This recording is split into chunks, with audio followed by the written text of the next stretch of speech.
ভয়াবহ অগ্নিকাণ্ডের ঘটনা ঘটে গেল বীরভূমের সিউড়ি 1 নম্বর ব্লকের অন্তর্গত আবদারপুরে প্রফেসর কলোনি নামে এক এলাকায় থাকা একটি ভাঙড়ির আড়তে এমনই ভয়াবহ অগ্নিকাণ্ডের ঘটনাটি ঘটল রবিবার দুপুর বেলায়।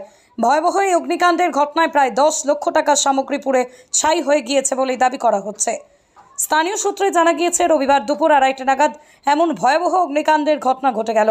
এরপরই খবর দেওয়া হয় দমকল বাহিনীকে, তবে দমকল বাহিনী সঠিক সময়ে ঘটনাস্থলে পৌঁছলে অগ্নিকাণ্ডের ঘটনা এতটাই ভয়াবহ ছিল যে দীর্ঘক্ষণ তাদের সময় লাগে আগুন নিয়ন্ত্রণে আনতে। বাইরে মুখ ধুতে বেরিয়ে দেখছি ধোঁয়া উঠছে। কী ব্যাপার, এত ধোঁয়া কেন? দেখছি এখানে আড়তে আগুন লেগে গেছে। এই আড়তটা যখন হয়, যে ভাড়া দিয়েছিল তাকে আমরা বারণ করেছিলাম এখানে ভাড়া দেবেন না, এখানে আড়ত করবেন না, কারণ এটা পরিবেশ নষ্ট করবে।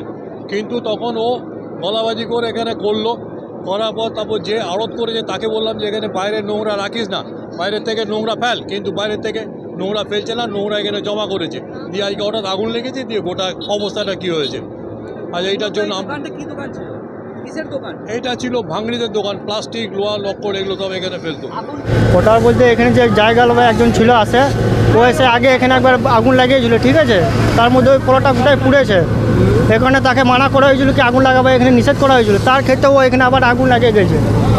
এবার সেটা আমি দেখেছি মানে আগুনে এখানে আবার লিবাজি কিন্তু ওগুলো সব পুড়ে গেছে। তখন আমার কিছু করার ছিল না, একাই ছিলাম তখন আমি। আজকে আগুন লাগিয়েছিল? আজকে লাগিয়েছিল 2টোর সময় ও আগুন লাগিয়েছিল। ওইখানে ওই জায়গাওয়ালা ওই লোকটাই আগুন লেগেছে। কি হলো এবার? কি হলো?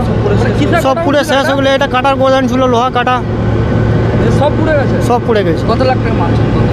তো মিনিমাম 5-10 লাখ টাকা মাল ছিল মিনিমাম।